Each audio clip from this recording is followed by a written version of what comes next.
Hello everyone, welcome to your channel PYQ stopper. तो देखिए, हम लोग IBACIO का जो 2021 में एग्ज़ाम हुआ था उसके जो क्वेश्चंस पेपर है उनको सॉल्व कर रहे थे, जहां पे हम लोग मैथ्स और रीजनिंग दोनों सेक्शंस को जो है बारी बारी से देख रहे हैं। देखिए, आज इस वीडियो में हम लोग 19 फरवरी जो शिफ्ट 3 था उसका जो रीजनिंग का सेक्शन था उसके 20 क्वेश्चंस करने वाले हैं। और देखिए, इसका जो शिफ्ट 3 का मैथ्स का सेक्शन था उसका जो मैंने वीडियो है वो अपलोड कर दिया है, तो उसके जो क्वेश्चंस हैं अगर आपने नहीं देखा है सॉल्यूशन तो एक बार ज़रूर देखिएगा। देखिए, अगर इन क्वेश्चंस की आपको PDF चाहिए तो आप इस टेलीग्राम नंबर पर मैसेज कीजिए, आपको इस ग्रुप में ऐड कर दिया जाएगा, जहां पे इन क्वेश्चंस की जो PDF है आपको मिल जाया करेगी।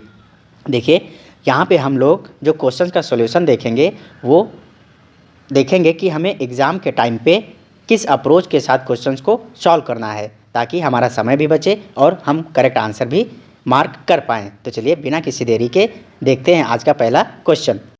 देखिए, पहला question, if smile is coded as 19 13 9 12 5 then laugh will be coded as. देखिए, हमें यहाँ पे स्माइल का जो है वो कोड दिया हुआ है और हमसे लाफ का कोड पूछा है। तो देखिए, थोड़ा ऑब्जर्व करेंगे आप तो आपको पता चलेगा कि एस की जगह पे यहाँ पे 19 लिखा हुआ है, एम की जगह पे 13, ऐसे ही ILE की जगह पे 9 12 और 5 लिखे हुए हैं। तो देखिए, आपको जो अल्फ़ाबेट्स हैं, आपके लेटर्स हैं 26 इंग्लिश में, उनकी पोजीशन आपको पता होनी चाहिए। अगर आपको पोजीशन पता है तो इस क्वेश्चन को आप बड़ी ही आसानी से कर पाएंगे। अगर नहीं पता है तो जिन लोगों को नहीं पता है वो देख लें, एक बार और देख लें कि मैंने बताया है कि इजॉटी आप ध्यान रखिए। इजॉटी में ई देखिए 5 पे होता है, जे 10 पे, ओ की पोजीशन होती है वो 15 होती है, ऐसे ही टी की जो पोजीशन होती है 20 और वाई की जो पोजीशन होती है 25 होती है। फिर इनके आसपास के लेटर्स आप आसानी से देख पाएंगे कि उनकी पोजीशन क्या बन रही है। देखिए, हमसे यहाँ पे लाफ का पूछा है और यहाँ पे इस्माइल का दिया हुआ था। तो देखिए, इस एस का जो पोजीशन होता है हमारे लेटर्स में वो कितनी होती है 19, तो वही ये यहाँ पे कोड लिखा हुआ है। एस की जगह पे 19, एम की जगह पे 13। देखिए, एम की पोजीशन 13 होती है तो यहाँ पे 13 लिखा हुआ है, आई की पोजीशन 9 होती है तो यहाँ पे 9 लिखा हुआ है, एल की पोजीशन 12, ई की पोजीशन 5 होती है तो यहाँ पे एल की पोजीशन देखिए क्या हो जाएगी। एल की पोजीशन जो हो जाएगी वो कितनी हो जाएगी 12, ए की पोजीशन 1, यू की पोजीशन 21 होती है, जी की पोजीशन 7 होती है, एच की पोजीशन 8 होती है। अगर आपको ये पता है तो आप आसानी से इनको लिख पाएंगे। अगर नहीं पता है तो देखिए, एल हमें देखना था तो जे के बाद के बाद एल, तो देखिए JKL, तो एल कितने पे आएगा 10 पे जे है, 11 पे के हो जाएगा और एल जो है आपका 12 पे हो जाएगा। तो हमने यहाँ पे 12 लिख लिया। देखिए, एल की जगह पे 12 लिखा तो हम ऑप्शन देखते हैं, केवल 2 ही ऑप्शन में आपके 12 से स्टार्ट हो रहे हैं। ऑप्शन बी 13 से स्टार्ट हो रहा है, ऑप्शन डी आपका 13 से स्टार्ट हो रहा है, तो ये दोनों ऑप्शन आपके एलिमिनेट हो जाएंगे। फिर देखिए, 12 के बाद 1 है, 21 है, 7 है।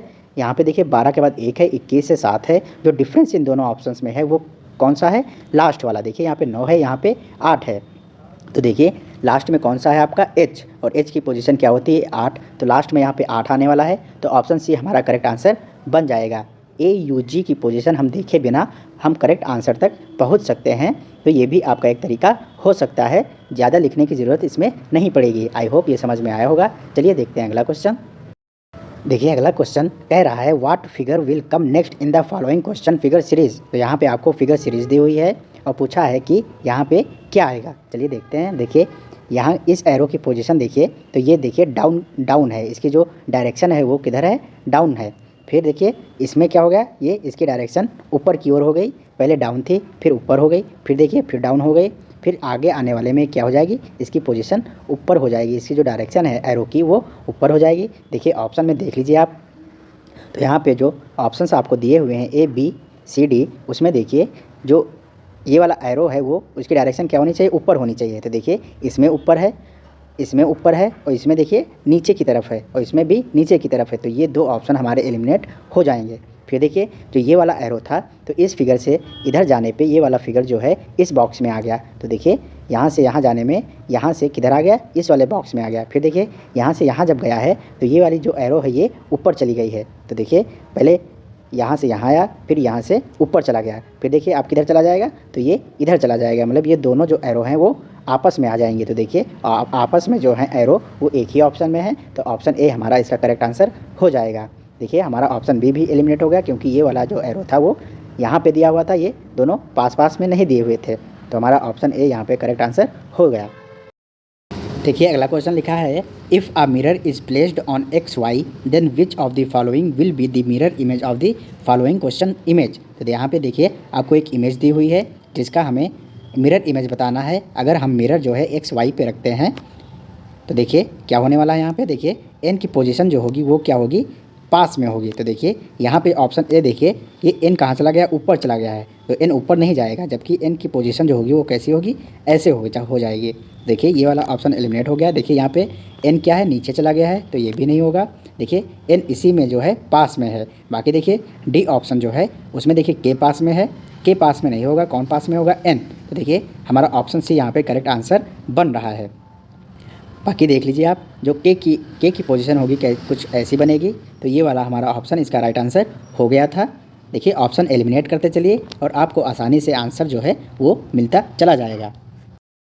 देखिए अगला क्वेश्चन लिखा है, arrange the following words as per they appear in dictionary. तो देखिए अगर आपने कभी डिक्शनरी खोली है तो आपको पता होगा कि जो वर्ड्स लिखे जाते हैं उनकी जो रैंकिंग होती है, जो उनका ऑर्डर होता है, वो हम जो लेटर्स होते हैं हमारे 26 उनकी ऑर्डर के हिसाब से लिखते हैं। तो देखिए यहाँ पे एम जो है, एम से हमारे सारे वर्ड्स क्या हैं, स्टार्ट हो रहे हैं। फिर एम के बाद आपका ए है, तो ए भी देखिए आपको पाँचों वर्ड्स में दिया हुआ है, तो एम ए से तो स्टार्ट होगा। फिर देखिए एम ए के बाद यहाँ पे एल है, यहाँ पे आई है, यहाँ पे फिर से एल है, फिर आर, फिर एन है। तो देखिए L I L R N में सबसे पहले कौन आता है, तो सबसे पहले आई आता है। तो पहला जो वर्ड होगा हम डिक्शनरी में जो सबसे पहले वर्ड मिलेगा वो कौन सा मिलेगा, ये आई वाला। तो एम ए आई की पोजीशन सबसे पहले होगी। देखिए एम ए आई कौन सा है, दूसरा नंबर वाला है, तो सबसे पहले जो है वो दूसरा वर्ड आएगा हमारी डिक्शनरी में। फिर देखिए एम ए आई हमने लिख लिया है। फिर देखिए एल आई के बाद एल आता है। तो देखिए एल से स्टार्ट होने वाले दो वर्ड्स हैं आपके, एम ए एल है और एम ए एल है। फिर देखिए एल से जब हमें दो वर्ड मिल गए तो देखिए एल के बाद फिर हम देखेंगे कौन सा लेटर आपको दिया हुआ है। तो यहाँ पे देखिए ए दिया हुआ है और यहाँ पे आई दिया हुआ है। तो पहले ए आता है, तो पहले हम इस वर्ड को लिखेंगे। तो देखिए पहले हम लिखेंगे 3 वाले को, फिर हम लिखेंगे 1 वाले को। तो ये हमारा ऑर्डर ऐसे चलेगा। फिर देखिए एम ए एल वाले हमने लिख लिए। फिर देखिए एम ए एन है और ये एम ए आर है, तो पहले एन वाला आता है। तो ये 5वां वर्ड जो है इसके बाद आपको मिलेगा। फिर लास्ट में हो जाएगा आपका चौथा वर्ड। तो ये ऑर्डर हमें मिल गया है 2 3 1 5 4। तो देखिए कौन सा ऑप्शन है, ऑप्शन सी इसका राइट आंसर हो जाएगा। बाकी देखिए अगर आपने यहाँ पे पहला वर्ड पहचान लिया था कि सबसे पहले कौन आने वाला है, तो हमें पता था कि दूसरा वाला जो वर्ड है वो सबसे पहले आएगा। देखिए दूसरे से स्टार्ट होने वाला केवल यहाँ पे एक ही ऑप्शन था, बाकी में देखिए दूसरे पे दूसरा जो वर्ड है वो किसी ऑप्शन में नहीं दिया हुआ है। तो केवल पहला पोजीशन ही पहचान के हम इस आंसर को मार्क करके आगे बढ़ सकते थे। तो बाकी आपको देखने की ज़रूरत नहीं थी। ऑप्शन यहाँ पे सी आपका राइट आंसर हो गया। देखिए अगला क्वेश्चन आपका ब्लड रिलेशन का है और ये थोड़ा बड़ा क्वेश्चन है, तो आप क्वेश्चन को एक बार पढ़ लीजिए वीडियो पॉज करके, फिर हम इसका देखते हैं सॉल्यूशन। चलिए आई होप आप लोगों ने इसको खुद से ट्राई कर लिया होगा। देखिए इसका सॉल्यूशन चलिए देखते हैं। देखिए ब्लड रिलेशन में मैंने आपको एक तरीका बताया था, अगर आपको ध्यान हो, और उसी अप्रोच के साथ हम सारे जो क्वेश्चन हैं ब्लड रिलेशन के उसको करते हैं। तो देखिए यहाँ पे मैंने बताया था कि अगर कोई फीमेल है तो उसको हम सर्कल में लिखते हैं। देखिए मान लेते हैं ए क्या है, एक फ़ीमेल है, तो इसको हमने इंडिकेट करने के लिए ए लिखा, फिर ए को हमने सर्कल में बंद कर दिया। तो इससे हमें पता चल रहा है कि ए क्या है, एक फ़ीमेल है। मान लेते हैं यहाँ पे बी कोई है और ये क्या है, मेल है, तो मेल को हम स्क्वायर में ऐसे इंडिकेट करेंगे। बी लिखा और बी को हमने स्क्वायर में बंद कर लिया। तो यहाँ पे हमें पता चल रहा है इसको देख के कि बी क्या है, मेल है। फिर अगर देखिए हम मान लेते हैं ए और बी पति पत्नी हैं, बी आपका क्या हो जाएगा, पति हो जाएगा, ए क्या हो जाएगा, पत्नी। तो इनको दर्शाने के लिए हम इनके बीच 2 लाइंस का यूज करते हैं। आमने सामने इनके लिखेंगे, अगल बगल लिखेंगे और इनके बीच में हम क्या लगाएंगे, 2 लाइंस खींच देंगे। देखिए ये हो गया कि ए क्या है, पत्नी है बी की, और बी क्या है, पति है ए का। तो इसको देख के हम ये बताएंगे। देखिए अगर हम मान लेते हैं बी का कोई बेटा है, मान लीजिए बी का बेटा है आपका सी, तो देखिए सी क्या है, बेटा, तो ये क्या होगा, मेल।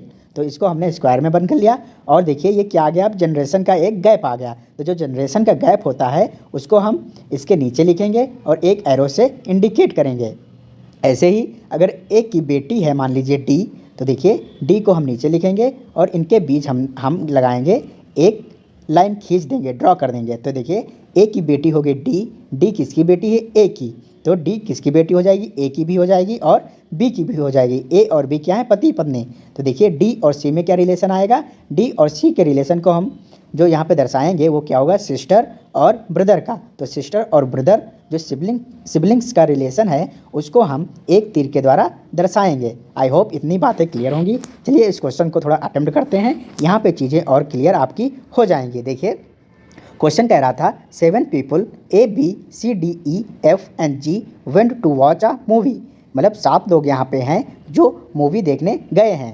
लिखा है A is B's only son। तो B का इकलौता बेटा कौन है, A। तो हमने यहाँ पे बनाया B और B का इकलौता बेटा है तो मतलब वो मेल है, तो A जो होगा वो मेल होगा और वो क्या है, B का बेटा है। तो इनके बीच में क्या होगा, जनरेशन गैप। यहाँ पे हम इसको समझेंगे कि A क्या है, बेटा है B का। देखिए B का जेंडर हमें अभी नहीं पता है इस स्टेटमेंट को पढ़ के, तो हम आगे पढ़ते हैं। देखिए B is mother of C। देखिए B क्या है, मदर है C की। तो B यहाँ पे क्या हो गई, फीमेल हो गई, तो इसको हमने सर्कल में बंद कर लिया। और B किसकी मदर है, C की। और यहाँ पे दिया था कि B का इकलौता बेटा है A। तो देखिए बेटा तो इकलौता है लेकिन ये मदर है C की भी, तो देखिए C कौन हो जाएगी, फीमेल हो जाएगी, इसकी बेटी हो जाएगी। देखिए बेटी को हमने सर्कल में लिख लिया और देखिए यहाँ पे हम इनके बीच लगा देंगे एक लाइन। यहाँ पे क्या हो जाएगा कि A इसका भाई हो जाएगा C का। तो यहाँ पे ये इतना आपको क्लियर होगा। देखिए ये जो हमने बनाया इसमें B मदर है, A इसका बेटा है B का और C इसकी बेटी है किसकी, B की। आई होप इतनी चीज़ें आपको क्लियर होंगी। देखिए आगे क्या कह रहा है D is grand mother of A की ग्रैंड मदर। तो ग्रैंड मदर देखिए, ग्रैंड मदर हम मम्मी को भी कहते हैं और जो हमारे पिताजी होते हैं उनकी जो मदर होती है उनको भी हम ग्रैंड मदर कहते हैं। तो देखिए यहाँ पे आपके 2 केस बन सकते हैं। तो देखिए मान लेते हैं हमारी मतलब ए की जो मम्मी है, इनकी जो मम्मी होंगी वो कौन हो जाएंगी, डी। तो डी इनकी मम्मी हो गई। तो देखिए यहाँ पे ए की ग्रैंड मदर कौन हो गई, डी। 2 जनरेशन का यहाँ पे गैप हो गया। देखिए ए की मम्मी कौन होंगी, इसकी ग्रैंड मदर होंगी। फिर एक और सिनेरियो बन सकता है, अभी मैंने बताया कि ग्रैंड मदर जो है मम्मी की मम्मी को भी कहते हैं और जो हमारे पिताजी होते हैं उनकी मम्मी को भी हम ग्रैंड मदर कहते हैं। लेकिन उसमें एक टर्म जुड़ जाता है, अगर मम्मी की मम्मी है तो उनको कहते हैं मैटरनल ग्रैंड मदर, और अगर हमारे पिताजी की मम्मी है तो उसको कहते हैं पैटर्नल ग्रैंड मदर। तो यहाँ पे ऐसा तो दिया नहीं था कि मैटरनल है कि पैटर्नल, तो हमने 2 केस बना लिए। तो देखिए दूसरा केस आप बना लीजिए, ये बी है, बी के क्या होंगे, हस्बैंड होंगे। तो हस्बैंड की क्या होंगी, माता जी होंगे। तो यहाँ पे हमने डी यहाँ पे दर्शा दिया कि बी के जो हस्बैंड हैं उनकी मदर हैं डी। और देखिए बी का बेटा था कौन, ए, तो हमने इसको बना लिया। और ए की सिस्टर कौन थी, सी। तो ये हमारे 2 केस जो हैं वो बनते हुए दिख रहे हैं। फिर देखिए आगे स्टेटमेंट पढ़िए, लिखा है E is sister in law of B. तो बी की सिस्टर इन लॉ कौन है, ई। सिस्टर इन लॉ कौन होती हैं, जो बी यहाँ पे क्या है, फीमेल। तो इनके जो हस्बैंड होंगे, बी के जो हस्बैंड होंगे उसकी जो सिस्टर होगी, बी के हस्बैंड की जो सिस्टर होगी वो बी की क्या होगी, सिस्टर इन लॉ। तो यहाँ बी के जो हस्बैंड है उसकी सिस्टर कौन है, ई। तो यहाँ पे हमने ई लिख लिया, ई को सिस्टर बना दिया। तो देखिए ई जो है वो सिस्टर इन लॉ है बी की। तो यहाँ पे ये रिलेशन आपको समझ में आया होगा। देखिए इसको भी यहाँ पे कंप्लीट कर लेते हैं। तो बी की हस्बैंड है, हस्बैंड की कौन हो जाएंगी, सिस्टर, ई। और ई क्या है, बी की सिस्टर इन लॉ है। आई होप ये आपको क्लियर होगा। देखिए आगे क्या कह रहा है, एफ इज़ डॉटर ऑफ ई। तो ई की डॉटर कौन है, एफ। तो देखिए यहाँ पे हम बना लेंगे, ई की डॉटर कौन है, एफ। तो डॉटर है तो इसको हमने सर्कल में बंद कर लिया। देखिए यहाँ पे भी इसको कंप्लीट कर लीजिए। तो ई एफ जो है वो क्या हो जाएगी, डॉटर हो जाएगी ई की। आई होप इतनी चीज़ें आपको क्लियर होंगी। फिर देखिए जी is father of F.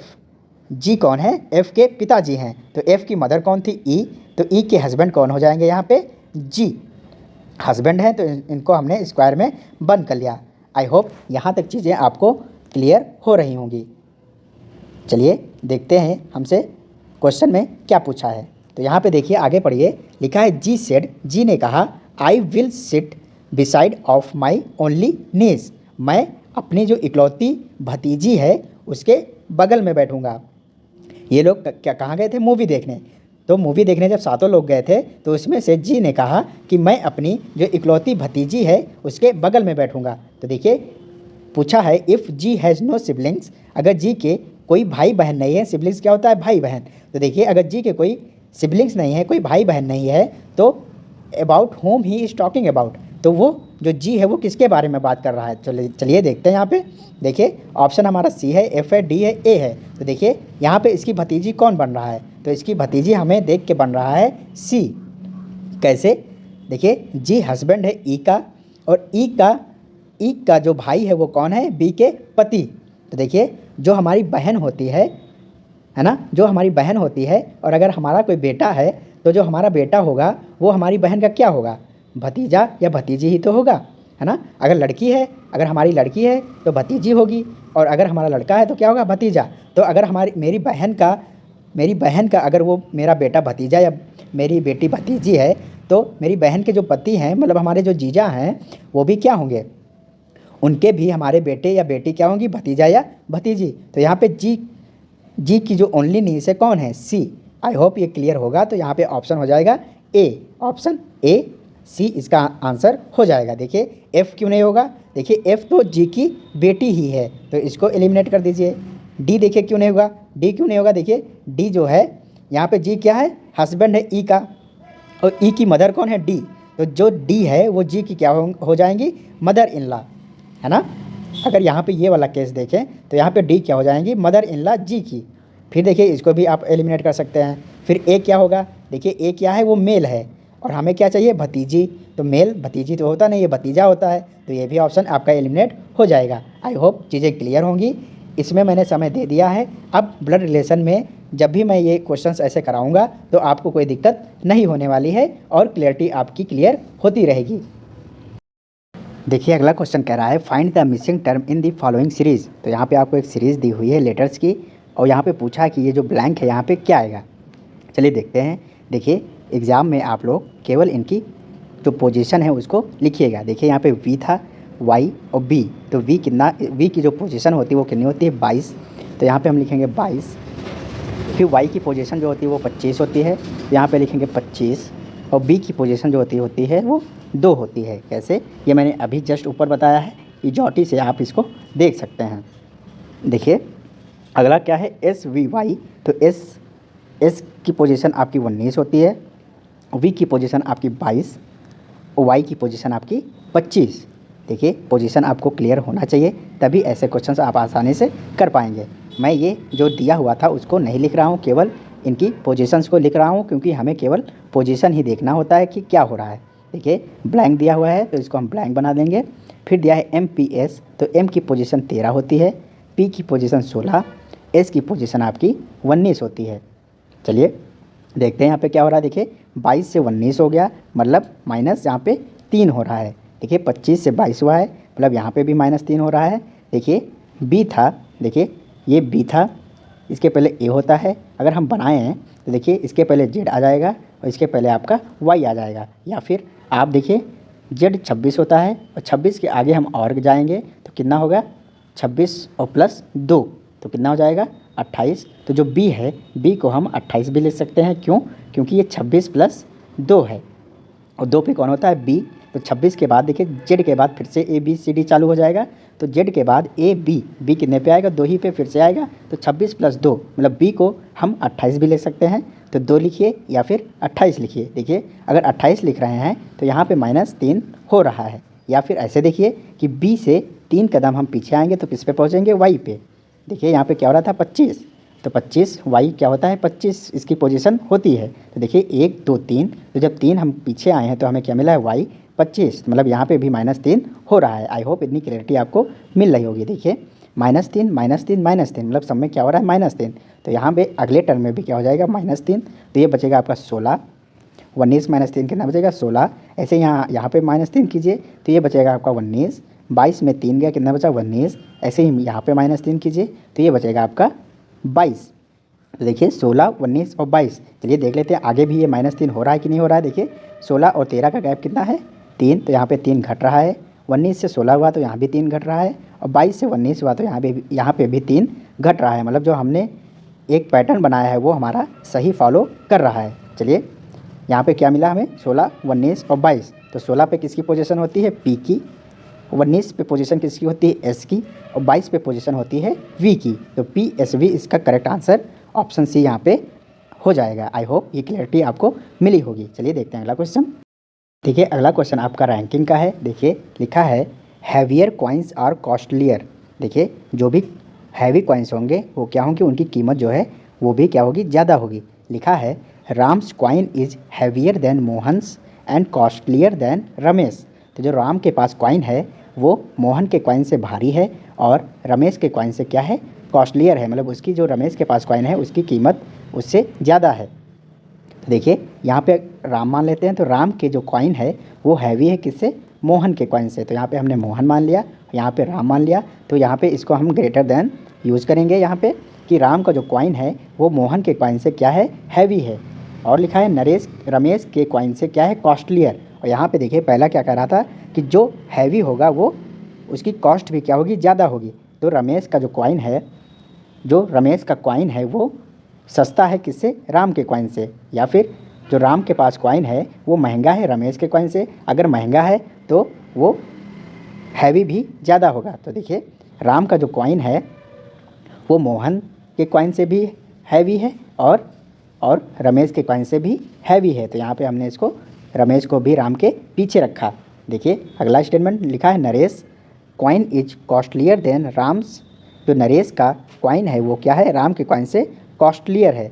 Costlier है मतलब राम का जो कॉइन है वो नरेश के कॉइन से हल्का होगा। नरेश का जो कॉइन है वो राम के कॉइन से भारी होगा। तो नरेश को हम राम के आगे लिखेंगे। तो ये नरेश का कॉइन हो गया। देखिए ये ऑर्डर हमें मिल रहा है कि नरेश का कॉइन यहाँ पे सबसे भारी है, फिर राम का, फिर मोहन या रमेश का। मोहन और रमेश में अभी हमें नहीं पता है कि किसका जो कॉइन है वो हैवी है। फिर देखिए लिखा था Naresh coin is costlier then Ram's but lighter than Yogesh. तो जो नरेश का कॉइन है वो लाइटर है किससे, योगेश से। तो नरेश के आगे कौन आ जाएगा, योगेश। तो यहाँ पे ये ऑर्डर हमें मिल रहा है। देखिए आगे क्या कह रहा है, Ramesh coin is costlier then Mohan's. जो रमेश का कॉइन है वो कॉस्टलियर है मोहन के कॉइन से। तो यहाँ पे जो मोहन है वो रमेश के पीछे चला जाएगा। देखिए ये हमारा जो रैंकिंग है वो बन रही है। तो पूछा है so who is the owner of the costliest coin. तो जिसका देखिए कॉइन हैवी होगा उसी का कॉइन क्या होगा, सबसे महंगा होगा। तो यहाँ पे सबसे आगे कौन है, योगेश। तो इसका ऑप्शन हो जाएगा आपका डी ऑप्शन, योगेश इसका करेक्ट आंसर हो जाएगा।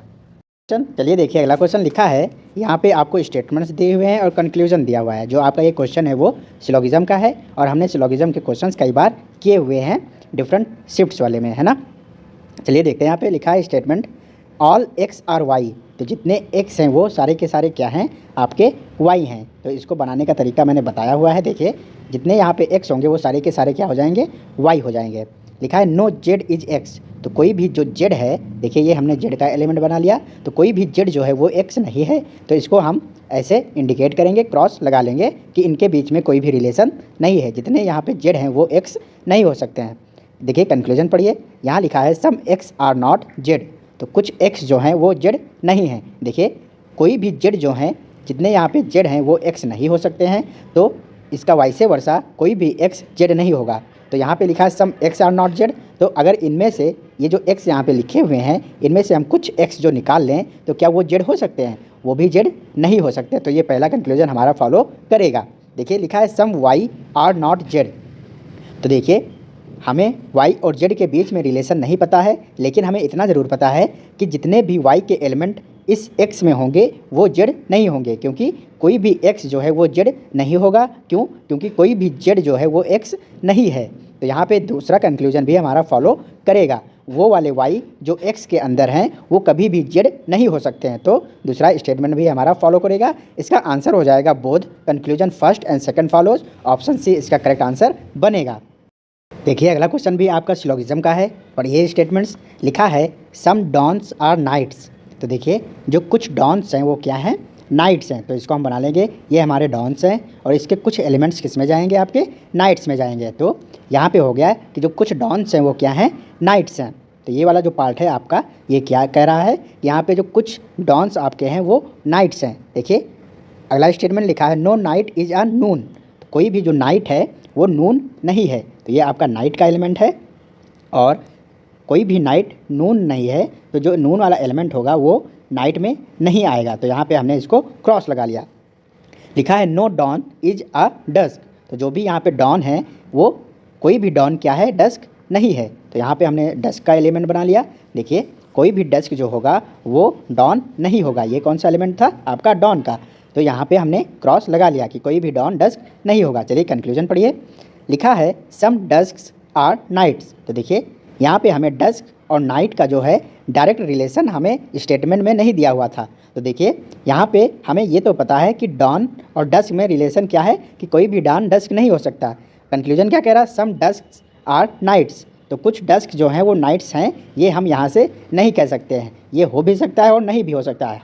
हो कब सकता है, जब आपका ये फिगर कुछ ऐसा बने। देखिए मैंने केस भी बताए थे कि जहाँ पे डायरेक्ट रिलेशन नहीं दिया होगा वहाँ पे हम मान सकते हैं इसको ऐसे।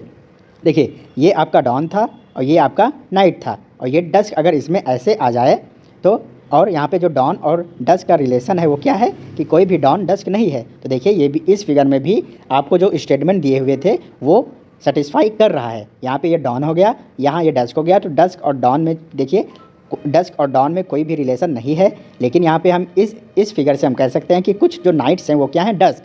तो देखिए सम डस्क आर नॉट नाइट्स, तो ये हम इस फिगर के जरिए हम नहीं कह सकते हैं कि ये होगा, लेकिन इस फिगर के जरिए हम कह सकते हैं कि ये हो सकता है। तो इसमें ईदर और आर वाला बनेगा, तो ये वाला स्टेटमेंट इंडिविजुअली क्या होगा, गलत होगा।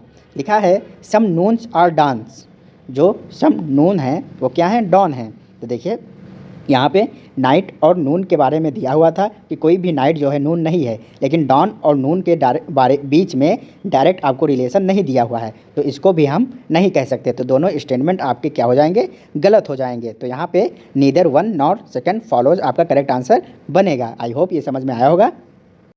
देखिए अगला क्वेश्चन कह रहा है complete the following letter series. तो यहाँ पे आपको लेटर सीरीज़ दी हुई है और इसको कहा है कि इसको कंप्लीट कीजिए। तो देखिए HDF, तो H देखिए हम डायरेक्ट क्या लिखेंगे, इनकी पोजीशन लिखेंगे। देखिए HDF, तो H कितने पे होता है, 8 पे, D होता है आपका 4 पे, F जो होता है आपका 6 पे होता है। देखिए इनकी जो पोजीशन है, मैं बार बार कह रहा हूँ, इसको आप एक बार रट लीजिए ताकि एग्ज़ाम में हमें ये सोचना ना पड़े कि किसकी क्या पोजीशन होती है। बाकी मैंने बताया है, इजॉटी की मदद से आप इसको आसानी से लिख सकते हैं। चलिए H 8, D 4 और F 6। देखिए GEE, तो G 7 होता है, E की पोजीशन 5 होती है और E एक बार और है, तो 5 पोजीशन हमने लिख ली। फिर देखिए FFD, तो F की पोजीशन जो होती है 6 होती है, F की पोजीशन 6 होती है और D की पोजीशन आपकी 4 होती है। देखिए अगला क्या है EGC, तो E देखिए 5 पे होता है, G 7 पे होता है और C आपका 3 पे होता है। देखिए यहाँ पे क्या हो रहा है, 8 7 6 5, एक एक क्या हो रहा है, घट रहा है। तो देखिए 8 7 6 5, तो अगला क्या आएगा आपका 4। देखिए 4 5 6 7, तो क्या हो रहा है यहाँ पे, एक एक करके क्या हो रहा है, बढ़ रहा है। तो देखिए 4 5 6 7, तो अगला क्या आएगा आपका 8। देखिए 6 5 4 3, यहाँ पे क्या हो रहा है, घट रहा है, एक हर में से क्या हो रहा है, घट रहा है। तो देखिए 6 5 4 3, तो कितना हो जाएगा यहाँ पे 2। देखिए 4 8 2, तो 4 पे आपका D होता है, 8 पे आपका H होता है और 2 पे आपका B होता है। इसका आंसर हो जाएगा DHB, ऑप्शन C इसका करेक्ट आंसर हो जाएगा। देखिए अगला क्वेश्चन लिखा है a paper has been folded and cut as shown. Figure X shows the manner in which the folded paper has been cut. Choose a figure would must closely resemble the unfolded form of the figure. तो यहाँ पे देखिए आपको paper दिया हुआ है जिसको मोड़ के हमने ऐसे किया, फिर इसको ऐसे किया, फिर आपको ऐसे करके इसमें जो है एक कट लगाया है जिसमें सर्किल आपको बीच में दिख रहा है। तो इसको जब आप अनफोल्ड करेंगे तो ये कैसा दिखेगा। देखिए यहाँ पे देखिए ट्रायंगल को, तो ट्रायंगल आपका अगर इसको हम सेंटर मान लें तो ट्रायंगल जो है वो सेंटर की तरफ है। तो इसको जब अनफोल्ड करेंगे तो देखिए ये ऐसे पूरा ये खुल जाएगा और ये जो ट्रायंगल होगा वो इस सेंटर की तरफ होना चाहिए। हर एक फिगर में क्या होगा, जो ट्रायंगल है वो इस सेंटर की तरफ होगा। देखिए ऑप्शन हमारे, देखिए इसमें सेंटर की तरफ है, अगर हम बीच में सेंटर मान लें तो देखिए यहाँ पे थोड़ा जूम इन कर देता हूँ ताकि आप लोगों को दिखे। देखिए यहाँ पे जो सेंटर है उसकी तरफ ट्रायंगल होना चाहिए। देखिए इसमें इधर है, इसमें भी सेंटर की तरफ है, इसमें भी आपका सेंटर की तरफ है, लेकिन इसमें सेंटर की तरफ नहीं है, तो ये ऑप्शन एलिमिनेट हमारा हो गया। देखिए इसमें इस वाले में देखिए सेंटर से दूर है ट्रायंगल आपका, तो ये भी आपका ऑप्शन जो है एलिमिनेट हो गया। देखिए इस वाले में, देखिए इस वाले में आपका जो ट्रायंगल है वो सेंटर से किधर है, इस तरफ है, और होना किधर चाहिए, इस तरफ।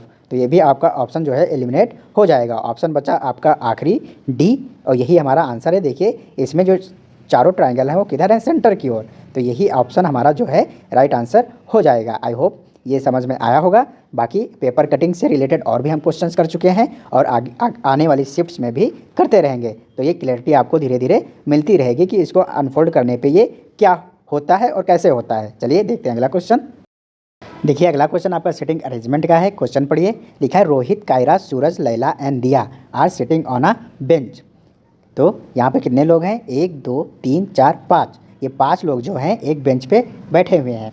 Kiara is sitting to the immediate right of Suraj. जो कायरा है वो सूरज के जस्ट बगल में राइट की तरफ बैठी हुई है। Who is not sitting at extreme corners. जो एक्सट्रीम कॉर्नर पर नहीं बैठा है। तो हु किसके लिए आया है, सूरज के लिए। कह रहा है कायरा सूरज के इमीडिएट राइट में बैठी है, तुरंत बगल में राइट की तरफ बैठी हुई है, और सूरज जो है वो किसी भी एक्सट्रीम कॉर्नर पे नहीं बैठा हुआ है। लिखा है Laila is sitting in between Kaira and Rohit. जो लैला है वो कायरा और रोहित के बीच में बैठी है। तो पूछा है और कहा है दिया is sitting at extreme left. जो दिया है वो एक्सट्रीम लेफ्ट की ओर बैठी हुई है। तो पूछा है who is left of Kaira. Kaira के लेफ्ट में कौन बैठा, ये हमसे पूछा है। देखिए 5 लोग हैं तो 5 लोगों को हम ऐसे बिठा लेते हैं। ये 5 लोग हमने बिठा लिए और मान लेते हैं इनकी जो फेस है वो इस तरफ है, मतलब ये चारों पाँचों जो हैं वो इस तरफ देख रहे हैं। तो देखिए इनका राइट ये हो जाएगा और लेफ़्ट जो है आपका ये हो जाएगा इन लोगों का। देखिए पहला स्टेटमेंट क्या कह रहा था, Kiara is sitting to the immediate right of Suraj. तो सूरज मान लेते हैं यहाँ पे सूरज बैठे हैं। तो इसके जस्ट बगल में राइट की तरफ कौन बैठी है, कायरा। तो देखिए सूरज का राइट क्या होगा, इस तरफ। तो कायरा जो है ये यहाँ पे बैठ जाएगी सूरज के जस्ट बगल में। और क्या कहा था, जो सूरज है वो कॉर्नर पे जो है नहीं बैठा है, किसी भी एक्सट्रीम कॉर्नर पर नहीं बैठा है। तो सूरज के इस तरफ राइट में तो कायरा हो गई, और इधर सूरज के लेफ़्ट की तरफ कोई एक पर्सन ज़रूर होगा। कम से कम एक पर्सन सूरज के लेफ़्ट में ज़रूर होगा, क्योंकि सूरज जो है वो एक्सट्रीम लेफ़्ट किसी भी एक्सट्रीम कॉर्नर पर नहीं बैठा हुआ है। देखिए Laila is sitting in between Kaira and Rohit. जो लैला है वो कायरा और रोहित के बीच में बैठी है। देखिए कायरा यहाँ पे है तो रोहित कहीं यहाँ पे बैठा होगा, और इन दोनों के बीच में कौन बैठा होगा, लैला। तो यहाँ पे देखिए 4 लोग बैठ चुके हैं। दिया is sitting at extreme left. जो दिया है वो एक्सट्रीम लेफ्ट में बैठी है। तो देखिए ये हमारा लेफ्ट है और ये हमारा राइट है। तो देखिए दिया एक्सट्रीम लेफ्ट में बैठी है, तो दिया कहाँ बैठेगी, आपकी दिया यहाँ पे बैठ जाएगी। तो देखिए ये पांचों पोजीशन जो हैं वो फिल हो चुकी हैं, और इनका सिटिंग ऑर्डर जो है वो हमें मिल चुका है। पूछा है who is to the left of Kaira. Kaira के लेफ्ट में कौन है। तो देखिए कायरा के लेफ्ट में आपके लैला हैं। कौन है भैया, लैला। तो यहाँ पे ऑप्शन डी आपका करेक्ट आंसर हो जाएगा। आई होप ये क्वेश्चन समझ में आया होगा। जस्ट ऐसा ही क्वेश्चन पिछली शिफ्ट में जो हमने 19 फरवरी की शिफ्ट 2 की थी उसमें भी जस्ट सिमिलर क्वेश्चन पूछा गया था। तो देखिए अगर आपने उस वीडियो को नहीं किया है तो एक बार उसको भी कीजिएगा, क्योंकि देखिए सिमिलर क्वेश्चन ही आते हैं और इनकी प्रैक्टिस आपकी जितनी बार हो पाए उतनी बार कीजिए, ताकि एग्ज़ाम में हमें कोई भी दिक्कत ना आए। चलिए देखते हैं अगला क्वेश्चन। देखिए अगला question, which 2 signs should be interchanged to make the below equation mathematically correct. तो यहाँ पे आपको इक्वेशन दी हुई है और इसमें पूछा है कि कौन से 2 साइन हम इंटरचेंज करें ताकि जो हमारी इक्वेशन है वो करेक्ट हो जाए। देखिए यहाँ पे जो ऑप्शंस दिए हुए हैं उन्हीं को हम देखेंगे। देखिए पहला ऑप्शन है इनटू एंड माइनस। तो देखिए जहाँ पे इनटू है वहाँ पे माइनस आ जाएगा, और जहाँ पे माइनस है वहाँ पे क्या आ जाएगा, इनटू आ जाएगा। देखिए यहाँ पे मान लीजिए इनटू आ गया, यहाँ पे हम इनटू करेंगे और यहाँ पे हम माइनस करेंगे। देखिए थोड़ा इसको माइंड में ही करने की कोशिश कीजिएगा ताकि हमें लिखने में टाइम बर्बाद हमारा ना हो। देखिए 7 गुणे 3 हो जाएगा, तो ये हो जाएगा 21 प्लस का 6, और देखिए यहाँ पे क्या होगा, -4 डिवाइडेड बाई 2। तो 4 को 2 से डिवाइड करेंगे तो 2 आएगा, तो ये बचेगा आपका 6 - 2। देखिए ये 21 + 6 आपका 27, 27 में से 2 गया बचा 25। तो ये हमारा आंसर यहाँ पे मिल रहा है।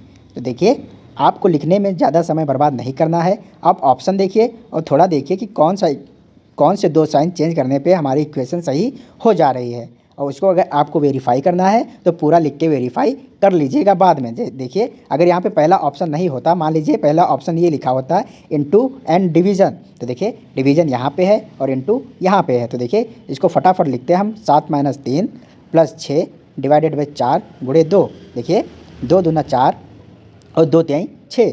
देखिए 3 से 3 कट जाएगा, यहाँ पे बचेगा कितना 7। तो ये हमारा आंसर नहीं हो रहा था। तो ऐसे ही हम इनको सॉल्व करने की कोशिश करेंगे जल्दी जल्दी, ताकि हमें टाइम हमारा जो है बर्बाद ना हो सके। चलिए देखते हैं अगला क्वेश्चन। देखिए अगला क्वेश्चन लिखा है select the term debt will come next in the following series. तो यहाँ पे आपको सीरीज दी हुई है और इसमें पूछा है कि अगला टर्म यहाँ पे क्या आएगा। देखिए यहाँ पे P6Q लिखा हुआ है, तो चलिए लिख लेते हैं P6Q, फिर Q 18, T R 42, W S 78 और Z। देखिए इनकी हम पोजीशन लिख लेंगे जो लेटर्स यहाँ पे दिए हुए हैं। देखिए P 16 होता है, Q 17 होता है, ये पोजीशंस इनकी होती हैं। Q आपका 17, T आपका 20, R यहाँ पे 18, W आपका 23, S जो होता है 19 होता है और Z आपका 26 होता है। देखिए यहाँ पे 16, 16 के बाद 17, 17 के बाद 18, 18 के बाद 19, तो 19 के बाद क्या आ जाएगा आपका 20। तो जो पहला हमारा जो ऑप्शन होगा वो T से स्टार्ट होगा। देखिए ऑप्शन में T से स्टार्ट होने वाले केवल दो ही ऑप्शन है, तो बी ऑप्शन और डी ऑप्शन आपके एलिमिनेट हो गए। देखिए इधर क्या हो रहा है 17 3 20, 3 23, 3 26 और 26 3 29। तो देखिए जेड के बाद कोई लेटर नहीं होता है, तो जेड के बाद आपका ए बी सी फिर से स्टार्ट हो जाएगा। देखिए तो 26 के बाद हमें 3 और जाना है, तो देखिए 3 नंबर पे कौन होता है आपका सी, तो यहाँ पे सी आ जाएगा। तो टी से शुरू होगा और सी पे ख़त्म होगा। तो देखिए यहाँ पे ऑप्शन ए हमारा राइट आंसर हो जाएगा, ऑप्शन सी भी आपका एलिमिनेट हो गया। बाकी देखिए यहाँ पे देखिए ये क्या हो रहा था 6 त्रिक 18, फिर यहाँ पे क्या हो रहा था 18 दूना 36 और 36 6 42। देखिए ये तो नहीं बन रहा है। देखिए यहाँ पे क्या बनेगा, ये 6 है, ये 18 है, ये आपका 42 है और ये 78 है। देखिए यहाँ पे 12, यहाँ पे आपका 24, इनका हम डिफरेंस देख रहे हैं। देखिए ये कितना आएगा आपका, ये आपका आएगा 36। तो देखिए इनका डिफरेंस क्या है 12 24 36। तो 12 एक नम 12, 12 दूना 24, 12 हैं 36। तो अगला क्या होगा 12 चौक 48, ये हो जाएगा 8 8 16 और 7 4 11 1 12। तो 126 जो है हमारा नंबर यहाँ पे आएगा। देखिए 126 हमारा नंबर ये भी मिल रहा है, तो इसको ऐसे भी कर सकते हैं। बाकी ये नंबर देखने की ज़रूरत हमें नहीं पड़ी थी आंसर तक पहुँचने के लिए। आई होप ये समझ में आया होगा। देखिए ये अगर नहीं समझ में आ रहा है तो एक बार और डिफरेंस ले लीजिए। यहाँ पे 12 का डिफरेंस आएगा और यहाँ पे भी 12 का डिफरेंस आएगा। तो अगला जो नंबर होगा उसमें भी आपका 12 का डिफरेंस होना चाहिए था। तो यहाँ पे 36 में 12 जोड़ के 48 हम लिख सकते हैं और ये 48 जो है 78 में जोड़ के कितना हो जाएगा 126। देखिए अगला क्वेश्चन कह रहा है flowers is related to the bouquet in the same way cattle is related to. तो देखिए बुके क्या होता है, ग्रुप ऑफ फ्लावर्स होता है। जो आपका बुके होता है वो क्या होता है आपका ग्रुप ऑफ फ्लावर्स। जब कई सारे फूल बना के हम क्या बनाते हैं गुलदस्ता बनाते हैं, तो उसको क्या बोलते हैं बुके, है ना। तो देखिए कैटल का क्या होगा, जब कई सारे कैटल्स आपस में मिलेंगे तो उस ग्रुप को हम बोलते हैं हर्ड। तो यहाँ पे ऑप्शन ए आपका करेक्ट आंसर हो जाएगा। देखिए स्वार्म क्या होता है, स्वार्म होता है ग्रुप ऑफ बीज। देखिए आपने आसपास देखी होंगी कई सारी मधुमक्खियाँ क्या होती हैं कभी कभी उड़ने लगती हैं, तो ग्रुप ऑफ बीज जो वो होता है उसको क्या बोलते हैं स्वार्म। बाकी काऊ तो आप जान ही रहे हैं। गैंग क्या होता है, जो क्रिमिनल्स का ग्रुप होता है उसको गैंग बोलते हैं। आई होप ये क्लियर होगा। यहाँ पे फ्लावर जो है बुके से रिलेटेड है, तो कैटल किससे रिलेटेड होगा हर्ड से। देखिए अगला क्वेश्चन आपका सिलोगिज्म का फिर से आया हुआ है। देखिए स्टेटमेंट पढ़िए, यहाँ पे लिखा नो पी इज एक्स। तो कोई भी जो पी है वो आपका एक्स नहीं है। तो जितने भी एलिमेंट हैं पी के वो कभी भी एक्स नहीं हो सकते हैं। तो ये हमने एक्स के एलिमेंट बनाए, पी के एलिमेंट बनाए और इनके बीच रिलेशन दिखा दिया कि कोई भी पी जो है वो एक्स नहीं हो सकता है। लिखा है नो आर इज पी। तो देखिए नो आर इज पी, तो कोई भी आर, जितने भी यहाँ पे आर हमने दिखाए हैं तो इनमें से कोई भी पी नहीं हो सकता है। तो इसको भी हमने क्रॉस लगा दिया। चलिए कंक्लूजन्स पढ़िए। लिखा है सम एक्स आर नॉट पी, कुछ एक्स जो हैं वो पी नहीं हैं। तो देखिए हमें क्या पता था कि जितने सारे यहाँ पे पी हैं वो एक्स नहीं हो सकते हैं, तो इसका वाइसे वर्सा भी ट्रू होता है, ये मैंने बताया हुआ है। तो अगर पी जो है कोई भी पी एक्स नहीं है, तो अगर एक्स में से हम कुछ एक्स हम बाहर निकाल लें तो ये भी क्या होंगे पी नहीं होंगे। तो ये हमारा क्या है कंक्लूजन, ये सही है कि सम एक्स आर नॉट पी। अगर सारे के सारे एक्स जो हैं पी नहीं हैं तो कुछ एक्स भी पी नहीं होंगे। देखिए अगला conclusion no X is R, no X is R. तो देखिए एक्स और आर में हमें डायरेक्ट स्टेटमेंट में रिलेशन नहीं दिया हुआ था, तो हम इसके बारे में नहीं कह सकते हैं। तो इसको भी हम इसको क्या मानेंगे, इसको रॉन्ग मानेंगे, क्योंकि नो एक्स इज आर दिया हुआ है। अगर इसके साथ देखिए ये भी केस हो सकता है जो मैंने यहाँ पे बनाया है, और एक केस आपका हो सकता है कि हमने इसको ऐसे बना लिया जो कि बनाया हुआ था, और आर को अगर मैं इसमें मिला दूँ तो ये भी देखिए यहाँ पे ये ट्रू होगा जो हमारे स्टेटमेंट दिए हुए थे। इसमें भी कोई भी पी एक्स नहीं है और कोई भी आर पी नहीं है, तो ये भी फॉलो करेगा। तो यहाँ पे हमारे दो केस बनते हुए दिख रहे हैं। तो ये जो स्टेटमेंट दिया हो, कंक्लूजन दिया हुआ था नो एक्स इज आर, तो इसमें देखिए कुछ एक्स क्या है, आर हैं, और इस वाले में नहीं है। तो इस बारे में हम कह नहीं सकते जब तक हमें कुछ स्टेटमेंट इससे रिलेटेड दिया ना हो। तो अगर नहीं दिया हुआ है डायरेक्ट रिलेशन, तो इसको हम क्या मानेंगे, गलत मानेंगे। तो यहाँ पे ऑप्शन जो हो जाएगा आपका ऑप्शन सी करेक्ट आंसर हो जाएगा। केवल कंक्लूजन जो है 1 फॉलो करता है। देखिए अगला question, which of the following cubes in the answer figure can not be made based on the unfolded cube in the question figure. तो यहाँ पे देखिए आपको अनफोल्डेड क्यूब दिया हुआ है। एक क्यूब था उसको हमने अनफोल्ड कर दिया है और उसको यहाँ पे दर्शाया गया है। तो कहा है कि इसको देख के आप बताइए कि कौन सा क्यूब यहाँ पे नहीं बनाया जा सकता है इसकी मदद से। तो देखिए यहाँ पे एक चीज़ गौर कीजिएगा, जो अल्टरनेट पे होते हैं, जैसे यहाँ पे एक्स के अल्टरनेट पे कौन सा है, ये वाला आपका सर्कल और उसके अंदर क्रॉस, ये इसके अल्टरनेट पे है, मतलब एक छोड़ के है। तो ये एक्स और ये वाला क्या होगा, हमेशा एक दूसरे के अपोजिट होंगे। देखिए क्यूब में आपके 6 फेस होते हैं, है ना। तो अगर एक साइड में आपका क्रॉस है, मान लीजिए इस तरफ क्रॉस है, तो इसके अपोजिट इस वाले फेस पे जो ये अपोजिट फेस होगा इसका, यहाँ पे क्या होगा आपका सर्कल और उसके अंदर क्रॉस। तो हम लिखेंगे यहाँ पे देखिए एक्स के अपोजिट क्या होगा, यहाँ पे हम अपोजिट देख रहे हैं, तो इसके अपोजिट आपका ये होगा सर्कल और सर्कल के अंदर क्रॉस। फिर देखिए ये जो सर्कल यहाँ पे दिया हुआ है इसके अपोजिट कौन सा हो जाएगा, ये वाला स्क्वायर, स्क्वायर के अंदर क्रॉस। तो जो सर्कल है इसके अपोजिट आपका मिलेगा ये स्क्वायर और स्क्वायर के अंदर आपका क्रॉस। फिर देखिए कौन बचा, ये स्क्वायर बचा है और ये आपका हैश टैग बचा हुआ है। देखिए यहाँ पे ये जो स्क्वायर होगा इसके अपोजिट कौन हो जाएगा, आपका हैश टैग हो जाएगा। तो ये अपोजिट होंगे। देखिए अपोजिट निकालने का जो फ़ायदा मिलेगा वो ये मिलेगा कि देखिए जो अपोजिट एक दूसरे के होते हैं उनको अगर ऐसे ऑप्शंस दिए हुए हैं जिसमें केवल 3 ही फेस दिख रहे हैं, तो ये अपोजिट वाले कभी भी एक साथ नहीं आएंगे। मतलब इन जो 3 फेस हमें दिख रहे हैं इनमें ये अपोजिट वाले हमेशा एक साथ नहीं आएंगे कभी भी। तो देखिए हमसे पूछा था कि कौन सा फिगर इनमें से बनाया नहीं जा सकता। तो देखिए यहाँ पे हम देख लेंगे कि कौन सा अपोजिट वाला यहाँ पे दिया हुआ है, वही हमारा आंसर हो जाएगा। देखिए यहाँ पे सर्कल है, ये आपका सर्कल है, सर्कल के बाद ये दिया हुआ है आपका सर्कल, सर्कल के अंदर क्रॉस और इसके साथ दिया है हैश टैग। तो देखिए सर्कल के अपोजिट कौन सा है, स्क्वायर। तो देखिए यहाँ पे कोई स्क्वायर नहीं दिया हुआ है। ऐसे ही ये जो सर्कल और क्रॉस था इसके अपोजिट कौन सा होना चाहिए, एक्स। तो देखिए इसके साथ एक्स भी नहीं दिया हुआ है और हैशटैग के साथ स्क्वायर होना चाहिए, तो हैशटैग के साथ स्क्वायर भी नहीं है, मतलब ये बनाया जा सकता है। ऐसे ही ये वाला देखिए यहाँ क्रॉस है, तो क्रॉस के साथ आपका कौन सा नहीं आना चाहिए, सर्कल के अंदर क्रॉस। तो देखिए वो यहाँ पे नहीं दिया हुआ है।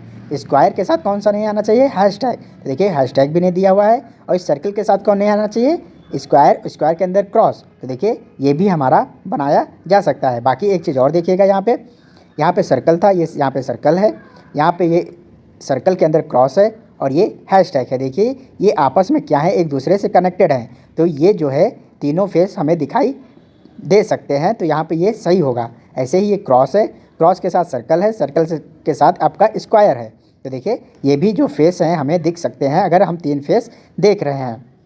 फिर देखिए अगला, यहाँ पे सर्कल है, फिर आपका क्रॉस है, फिर आपका स्क्वायर है। तो ये भी देखिए तीनों एक दूसरे से जुड़े हुए हैं, तो ये भी हमें फेस दिख सकता है। कौन नहीं दिख सकता है, ये वाला। देखिए एक ही ऑप्शन बचा है, प्लस ये भी देख लीजिए। यहाँ पे देखिए स्क्वायर है, स्क्वायर के अंदर क्रॉस है, इसके अपोजिट कौन सा आना चाहिए, सर्कल।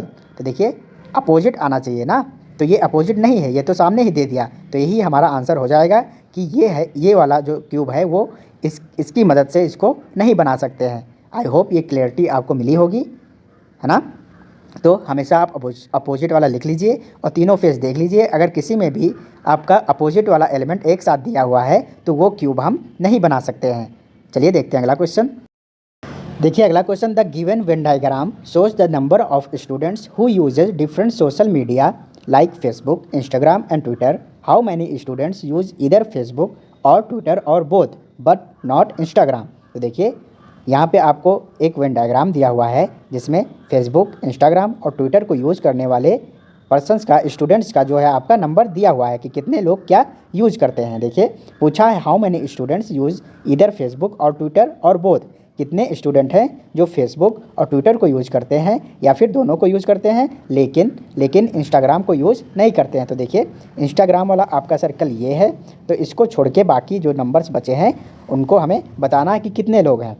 देखिए यहाँ पे इस सर्कल को छोड़ दीजिए जो मैंने रेड किया है, बचा आपका 80, 18 और 100। देखिए 100 क्या यहाँ पे क्या दिखा रहा है, केवल ट्विटर को यूज़ करने वाले स्टूडेंट्स, और 18 क्या दिखा रहा है, फेसबुक और ट्विटर दोनों को यूज़ करने वाले। 80 क्या दिखा रहा है, केवल फेसबुक को यूज़ करने वाले। तो हमसे पूछा था how many students use either Facebook और ट्विटर और बोथ, तो इन तीनों को हम ऐड कर देंगे। देखिए 80 + 18 + 100, तो ये आपको मिल जाएगा 198। ऑप्शन ए इसका करेक्ट आंसर हो जाएगा। देखिए अगला क्वेश्चन लिखा है Ram reached the office before Prafull but after Alia. Joe reach the office before Ram but after Sam reach the office. Alia reach the office just after Joe reach the office. Who reach the office first. तो देखिए राम जो है वो प्रफुल्ल के पहले office पहुंच रहा है लेकिन आलिया के बाद में पहुंच रहा है। तो आलिया देखिए पहले पहुंचेगी, फिर राम पहुंचेगा, फिर आपका प्रफुल्ल पहुंचेगा। तो ये ऑर्डर हो गया कि आलिया पहले पहुंची है, राम उसके बाद में पहुंचा है और राम के बाद में कौन पहुंचा है, प्रफुल्ल। लिखा है जो reach the office before Ram but after Sam. तो देखिए जो है वो राम के पहले पहुंचा है, तो जो है वो राम के पहले होगा। तो हमने इसको यहाँ पे लिख लिया थोड़ा साइड में कि राम से पहले कौन होगा, जो और आलिया के बीच में अभी हमें नहीं पता है। जो राम के पहले तो पहुंचा है लेकिन सैम के बाद में पहुंचा है। Sam reach the office but after Sam reach the office. तो देखिए जो है वो सैम के बाद में पहुंचा है, तो सैम क्या होगा, पहले पहुंचेगा। लिखा है Alia reach the office just after Joe reach the office. तो देखिए आलिया जो है वो जो के बाद में पहुंच रही है, तो जो आलिया से पहले हो जाएगी और जो के पहले कौन हो जाएगा, सैम। तो ये आपका ऑर्डर जो है पहुंचने का वो हमें मिल गया। पूछा who reach the office first. तो देखिए फर्स्ट कौन पहुंच रहा है, एस से कौन था, सैम। तो सैम सबसे पहले ऑफिस जो है पहुंच रहा है। तो इसका आंसर हो गया ऑप्शन सी करेक्ट आंसर। देखिए अगला question, a series is given with one term wrong, select that wrong term from the given alternatives. तो जहाँ पे आपको एक सीरीज दी हुई है जिसमें एक टर्म क्या है, रॉन्ग है। चलिए देखते हैं। लिखा है 82, 164, 492, 2450 और 17,220। देखिए 82 से 164 हो गया, तो मुझे दिख रहा है ये दोगुना हो गया है।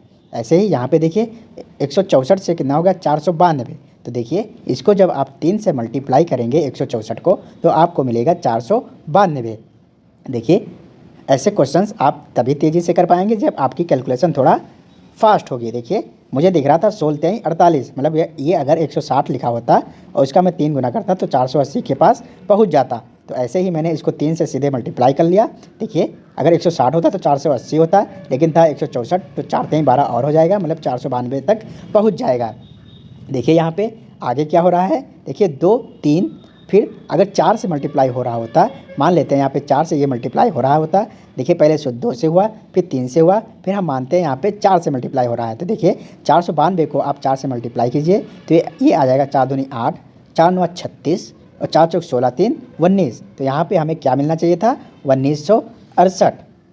तो देखिए हमने पहले 2 से, फिर 3 से, फिर 4 से मल्टीप्लाई किया, फिर आप किससे करते, 5 से। तो देखिए अगर 1968 की जगह पे 2000 भी होता और उसको 5 से मल्टीप्लाई कर रहे होते तो हम 10,000 तक ही पहुंच पाते। लेकिन यहाँ पे नंबर क्या है, 17,220। मतलब यहाँ पे जो हम अज्यूम कर रहे थे कि ये एक एक करके बढ़ के जो मल्टीप्लाई हो रहा है वो हमारा गलत हो गया है। तो यहाँ पे देखिए क्या हो रहा होगा, चलिए थोड़ा इसको हम देखते हैं। देखिए मैंने एक चीज़ बताई थी कि नंबर सीरीज़ में 3 5 2 3 5 7 11 13 ये क्या है, आपके प्राइम नंबर्स हैं। तो प्राइम नंबर्स का भी यूज़ होता है। तो देखिए 2 3 ये प्राइम नंबर्स भी हैं। तो देखिए अगला प्राइम नंबर आपका क्या होगा, 5। तो 492 को हम 5 से गुणा करके देखते हैं। तो देखिए 5 दूनी 10, 5 9 45, 1 46 और 5 चौक 20, 20 4 24। तो यहाँ पे हमें क्या मिलना चाहिए, 2460। फिर देखिए 5 के बाद जो अगला प्राइम नंबर होगा वो क्या होगा, 7। तो 2407 2460 को हम 7 से मल्टीप्लाई करके देखेंगे हमारा 17,220 मिल रहा है कि नहीं मिल रहा है। देखिए 7 शून्य शून्य, 7 छंग 42 और 7 चौक 28, 28 और 4 आपका 32, फिर 7 दूनी 14, 3 17। तो देखिए 2460 में 7 का मल्टीप्लाई करने पे 17,220 मिल रहा है। तो यहाँ पे जो रॉन्ग टर्म था वो क्या था, 2450। ऑप्शन डी इसका करेक्ट आंसर हो जाएगा। आई होप ये समझ में आया होगा। देखिए प्राइम नंबर्स का भी सीरीज़ में यूज़ होता है, तो इसको ध्यान रखिएगा। कभी भी नंबर सीरीज़ का क्वेश्चन अगर आ रहा है, अगर कुछ नहीं समझ में दिख रहा है, अगर आपको नंबर आसानी से नहीं मिल रहे हैं, तो हो सकता है उसमें प्राइम नंबर्स भी यूज़ किया गया हो। तो देखिए ये थे हमारे 20 क्वेश्चन रीजनिंग के। आई होप इनका सॉल्यूशन आपको पसंद आया होगा। अगर आया है तो वीडियो को लाइक करना मत भूलिएगा और अपने दोस्तों के बीच भी ज़रूर शेयर कीजिएगा। चलिए ये वीडियो यहीं तक। धन्यवाद।